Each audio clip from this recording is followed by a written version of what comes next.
Welcome back to JLL Coaching Pods. Good to get you back in the building. Today we're going to talk about an antidote for stretching.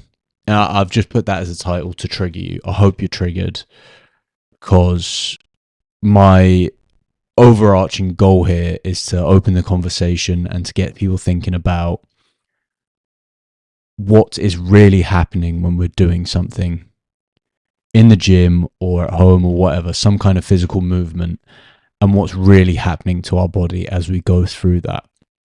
And this big theme I'm having with my current clientele is running our own experiments and figuring things out on an individual basis, having this framework and understanding that we have, but then going ahead and trying it out on a one-on-one basis.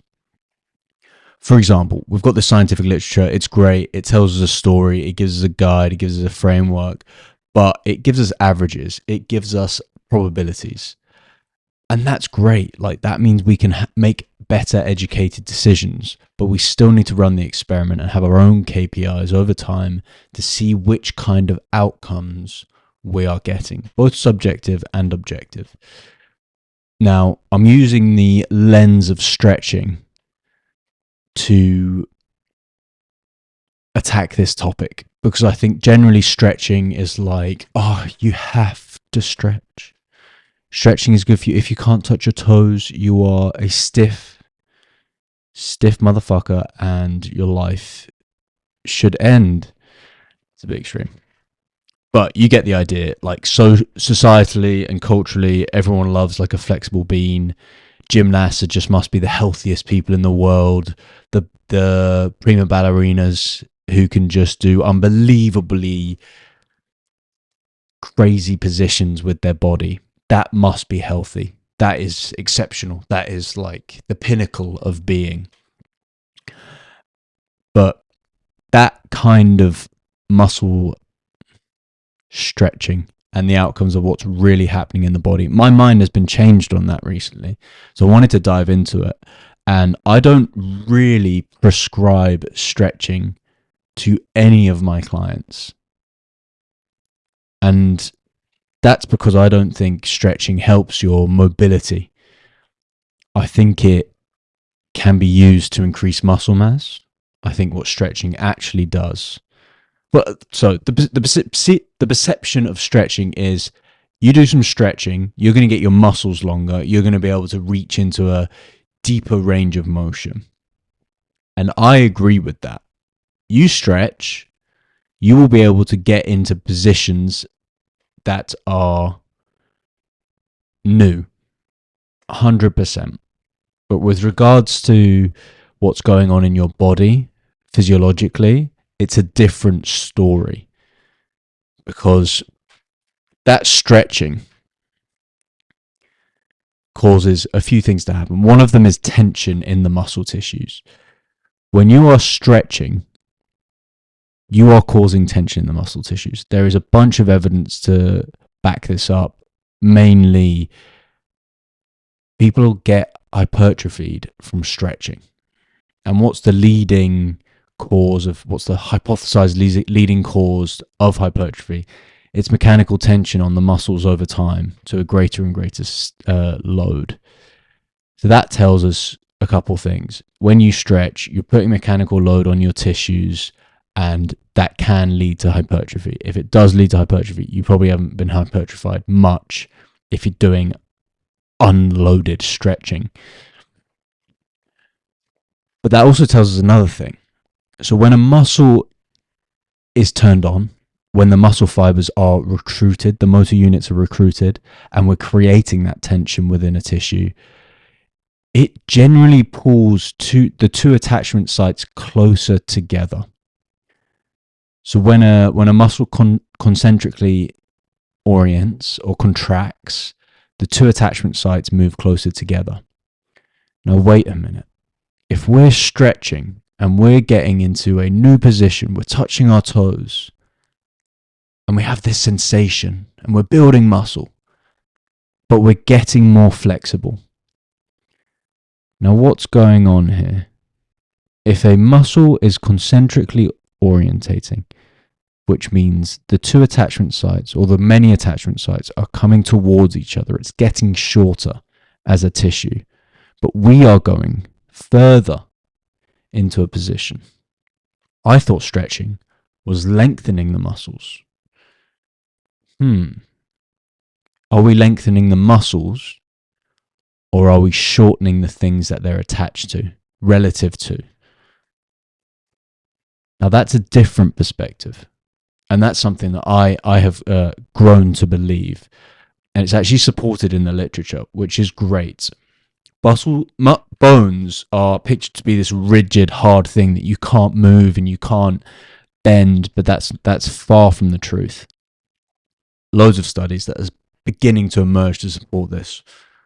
My favorite is when they drilled sensors into people's tibias and just got them to walk, and there was tremendous bends and torsions in the tibia just from walking, like significant degrees of motion within the bone that they measured with these devices. I don't know who signed up to get a sensor drilled into the tibia. That wouldn't be me. I'm too much of a wuss. I would never do that. So we're stretching, we're thinking we're getting into new positions, we're able to touch our toes, but we're also building muscle and creating tension. Now, this is like a point of why I don't generally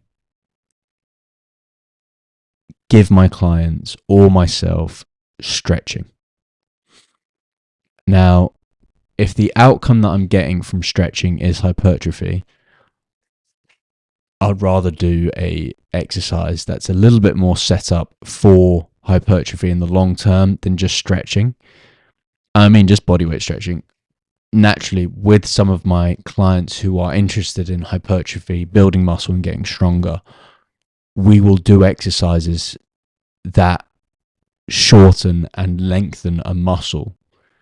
But that's every exercise under the sun, effectively, and you can do it under load and progress it in a more easily quantifiable way than simply doing some kind of bodyweight stretch that you're holding.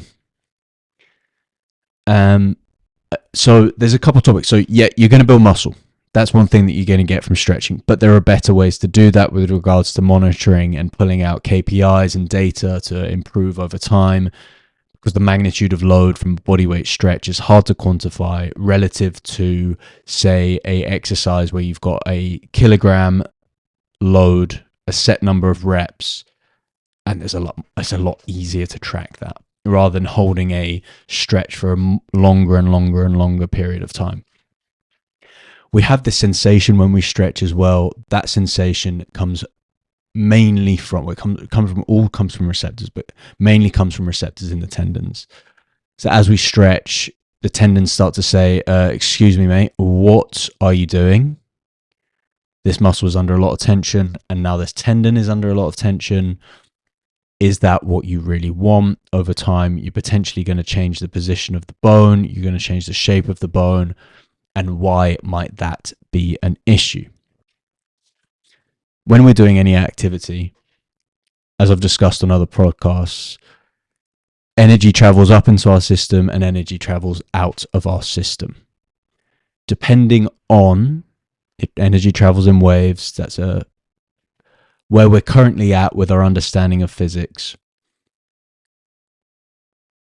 When energy comes in contact with a different tissue in our body, that energy acts differently based on the density and type of tissue, which is a good thing.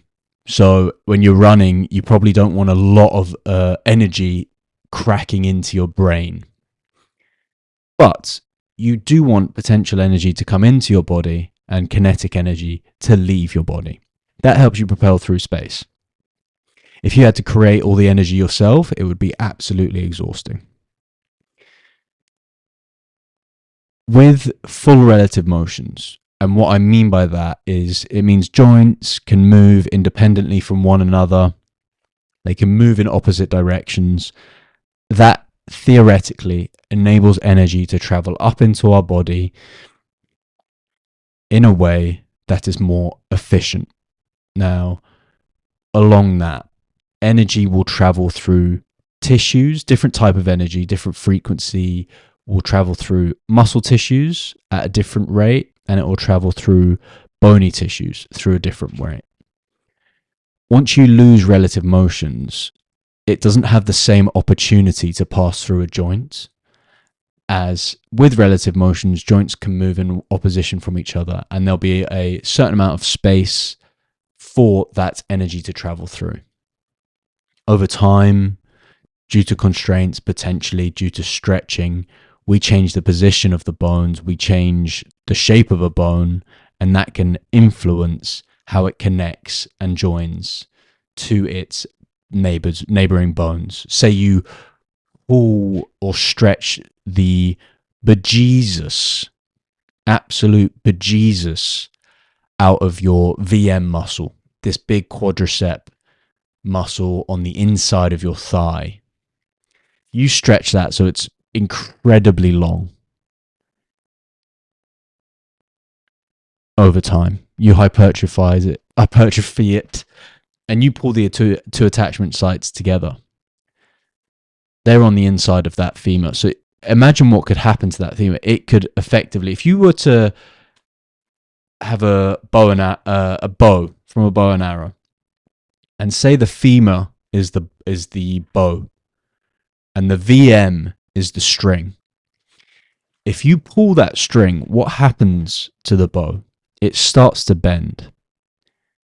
If you shorten that string or create tension in that string from, say, stretching, that bow then begins to bend. That does happen in our body when we go through these prolonged stretches over time. What could that potentially mean for the relationship with the femur and the tibia? It might mean that they have less relative motion just because of where the distal femur attaches to the tibia will now be pointing in a different direction. That's going to have a consequence of how energy can propagate up into our system and leave our system, which will have an influence on how we move through space all of the time. Now, again, I'm not saying stretching is bad. I'm not saying that doing a couple stretches here and there will lead to bony bends. I'm just opening the conversation around potential long-term consequences of holding these positions with a great deal of tension, and the potential consequences for the ability to move through space efficiently and effectively. Runners, for example, if you're just stretching the tits out of your muscles after every run, and you're actually causing tension and potentially moving bones and creating different shapes in bones, you need energy to propagate in and out of your system as efficiently as possible. And what that means is it needs to be able to pass through joints with that relative motion. So a good amount of energy can be absorbed by the tissues, but you also want it to propagate up so it can propagate back out, and you don't have to create that energy yourself. That is fundamentally what efficient running is. And that's not just the case with running, it's the case with any kind of propulsion. And that can be bench pressing. That could be swimming, cycling, whatever. Having some kind of relative motion can improve efficiency. Now, there are caveats there with regards to all-out strength. There are caveats there with different types of performance, because when getting into these different bony shape changes is beneficial would be something like gymnastics. Now, to get in a position where you can do the splits in air, mid-air, you need shorter bones. You need bones that can get into those positions quickly and efficiently to perform at the highest level during those tasks. There's a very small number of people who are able to do that naturally. It's an uncomfortable thing to be able to create that much tension in a bone to change its shape, to be able to hop in and out of splits. But there are performance benefits to having these certain outcomes. Health benefits, it's a different question. But creating that tension and changing the shape of the bone over time can make you a phenomenal ballerina. It can make you a phenomenal gymnast. But if you're just trying to live a good life, it might be better to have a little bit more, let's say, variability in the system. Now, gymnasts are unbelievably good at what they do. If they're good at it, if they're good enough to be good, they're most likely going to have these bony shape changes, these bony adaptations to their system, to their body over time, because that's kind of par for the course if you're going to be that top level. The trade-off associated with that is you're going to be less efficient with walking around day to day. You are going to have potential problems with energy pooling in your body because of these shape changes in the bones over time. So this conversation is just to kind of say, where is the sweet spot? What is a good amount of stretching? And if I shouldn't stretch, what should I kind of focus on? Now, please drop me questions regarding this, because I think splits and getting into like a pancake position is idealized in our society because, I can get in this position, therefore I am robust, therefore I am better than my neighbor, etc., etc. Whereas in reality, it depends what you want to do. It's not good or it's not better or worse. It's a representation of how your body can behave. But my caveat would be, do you want to be in those positions to show off during a whatever, I don't know, a school play? Or do you want to move efficiently and feel good day to day? Are you looking for that particular performance outcome in yoga where you can hold a certain position for an extended period of time? Or are you more interested in being a healthy human that can walk around for a longer magnitude, for a greater magnitude, and feel good and feel fine, have better energy throughout the day, that kind of thing? So these are the trade-offs associated. It's not good or bad, it's just a decision. And if you don't have complete information, it's hard to make those decisions. So if you are interested in, say, getting better at running longer distances at faster times, it might not be beneficial for you to stretch. You might find it more beneficial to create the shapes and the variability in your body that's associated with the positions in running. Now, if you create a different shape in a bone and you reduce the variability of that bone's ability to move throughout space because you've created so much tension in these muscles over time, that might mean that bone has less variability when going through the different phases of propulsion. Now, femur, just like a tibia, will bend and flex and change shape as you run. Now, rather than stretching, it might be a better idea to say sometimes reduce certain muscle activity, reduce the most unit recruitment in certain areas of a muscle in order for the bones, the femur, the tibia to move relative to one another, which is kind of the antidote to stretching. Again, if you want to be able to go into the splits and these other pancakes and cool positions, and that's what you wrap your identity around, and keep stretching, you will do that. There will be consequences, but if you want to do that, that's absolutely fine. If you want to get better at, say, running, to reduce muscle activity, you need to change the pressure volume relationship in a tissue. That's again, a different thing. Muscles modulate pressure. Good way to visualize this is with our breathing. So to get air into our lungs, we need to create a lower pressure environment than the atmosphere so that the air has a motivation or a desire to go into that space. Like we move in the direction of expansion. If there is more room in our lungs than in the atmosphere, then air will flow into our lungs. We use muscles to modulate that pressure. Same thing if you're lifting heavy, that intra-abdominal pressure, we are using muscles to modulate the pressure. That happens systemically, like with our rib cage, with our lungs, with our abdominals, but it also happens intermuscularly within muscles. So, for example, we've been talking about the VM. We've been talking, I like the VL, the outside of the quad. For me, that's the easiest one to picture. You could also do the soleus, but the VL is quite commonly very tight, very active, a lot of muscle activity in that proximal VL is very common. To reduce that muscle activity, common thinking would be to stretch it. But stretching, as we've discussed in this pod, increases muscle activity, which can lead to hypertrophy and bony bends. If that's already active, we make it more active. Likelihood we're not going to move in the direction we want to move in, of having a bit of variability in that bone's ability to move, for muscles to turn on and off and not just be chronically on.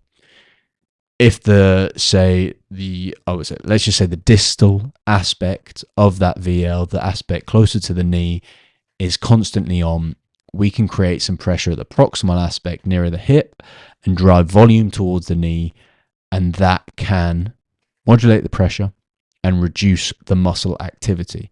It's the opposite of stretching and creating tension. This is also why I like relaxed environments, where you can modulate your breathing, where there's not craziness going on. It's a little bit easier to change the motor unit recruitment and that activity. It's just more peaceful. So you can do foam rolling. You can do like any kind of thing. You can rub different muscles to change pressure and modulate pressure in order to have that antidote to the bone bending.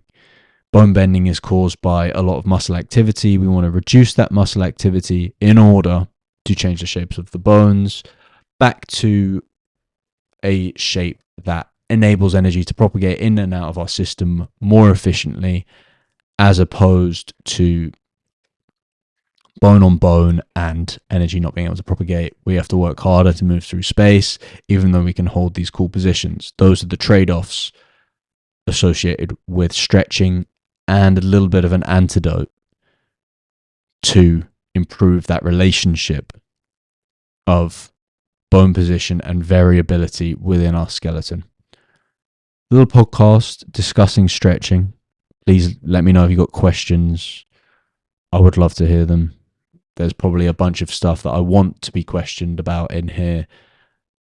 So I open my arms up to you there. Please tell me I'm stupid and help me get better as a human in understanding health and performance. Hope you have a great day.